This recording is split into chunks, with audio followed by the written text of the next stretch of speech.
Hi guys, আসসালামু আলাইকুম। সবাই কেমন আছেন? আশা করি ভালো আছেন। আজকে চলেন আপনাদেরকে দেখাবো আমের আচার বানানি। লগে থাকে কড়াইয়ের ভিতরে তেল দিয়ে দিছি।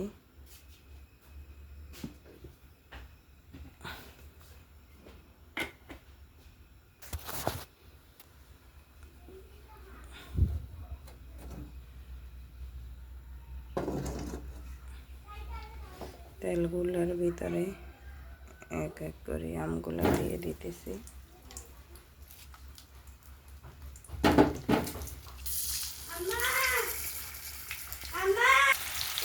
এখন দেখেন আমগুলার ভিতরে মিলে দিয়ে দিচ্ছি। মিডের লগে চিনিও দিব।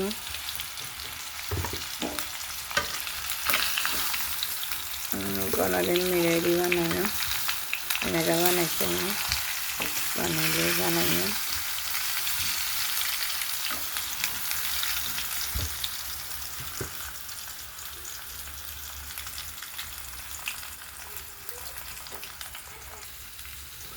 দেখেন এখানে রসুন দিয়ে দিতেছি।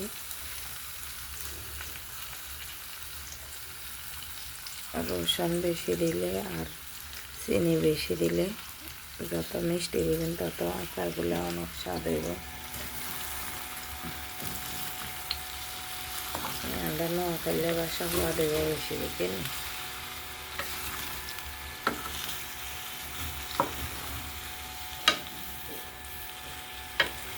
এগুলা বেশি হয়ে গেছে কড়াইতে। আস্তে আস্তে লাইতে লাইতে চিনিগুলা মিঠেগুলা গলবো, তখন আর সমস্যা হতো না।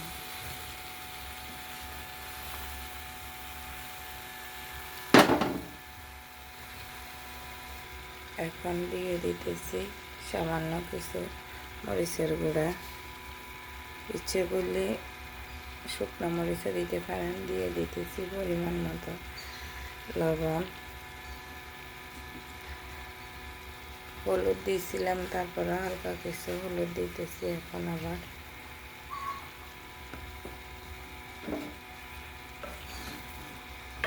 দিয়ে আস্তে আস্তে লাইতে লাইতে লাইতে লাইতে অটোমেটিক জল বাড়ে গেছে। দেখেন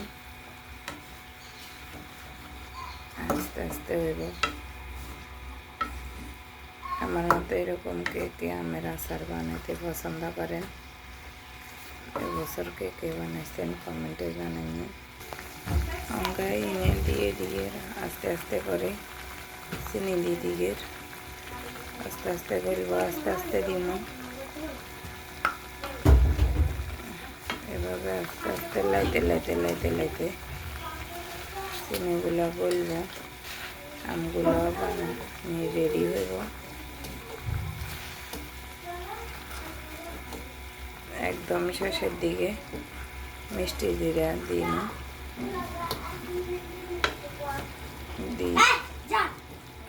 নামাল। স্থান কি পরিমাণ জল বাড়ে গেছে। জল এখন শেষ হলে নামালাম। উপরে দিই মিষ্টি জিরা দিই। চিনি যত বেশি দিবেন তত জল বেশি বাইর হইব। জল বাইর হলে লাইটে সুবিধা, আমগুলা ভালো করে সিদ্ধ হইব। অনেক মজা হইব। আমের বাড়া বান্ধানো, এই কারণে আমগুলি যায়। বাড়া বান্ধাইলে বেশি ভালো।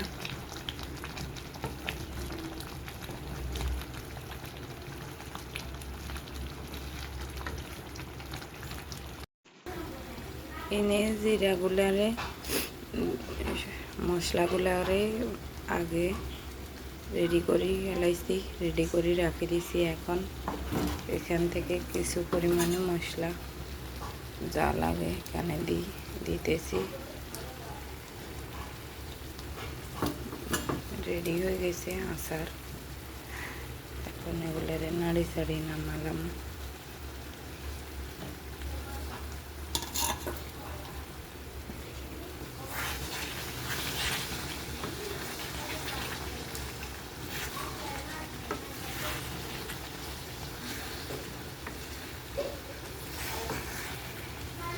সবাই ভালো থাকেন, সুস্থ থাকেন। আসসালামু আলাইকুম।